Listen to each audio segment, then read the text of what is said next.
Le nouveau roman de Ketevan Davrichevi commence en Géorgie à la fin du XIXe siècle. Jusque-là, rien de bien étonnant, puisque sa famille vient de là-bas. On le sait depuis son deuxième roman, La mer Noire. Mais cette fois, elle a décidé de se concentrer sur son arrière-grand-père paternel, Joseph.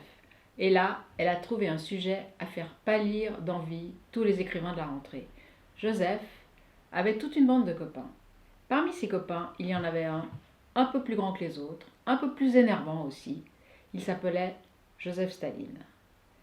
Les deux Joseph ont grandi ensemble. Il est même possible, voire probable, qu'ils aient été demi-frères. La mère de Staline travaillait chez les Davrichevi et les deux garçons se ressemblaient de manière troublante. Et puis ils ont grandi. Ils ont préparé la première révolution du Caucase en 1905, comme d'autres ados jouent aux billes. Révolution qui a été étouffée par le tsar.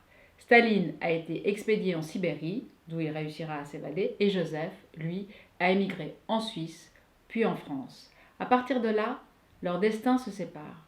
Staline deviendra qui l'on sait. Quant à l'autre Joseph, titre du roman, il sera d'abord pilote d'avion pendant la Première Guerre mondiale, puis entrera dans les services secrets français.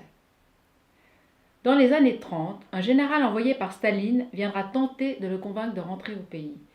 Mais étant donné que Staline avait fait assassiner tous leurs amis d'enfance, il déclinera poliment l'invitation. Ce sujet est un sujet en or. C'est d'ailleurs un tellement beau sujet que Ketevan a tourné autour pendant plusieurs années. Comment l'aborder? Écrire une biographie classique de son arrière-grand-père?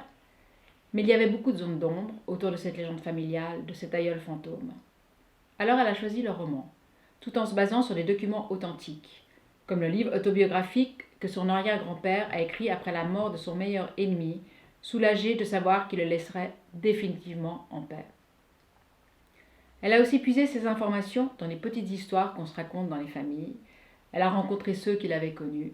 Et puis après, elle a laissé faire son imagination, bien sûr.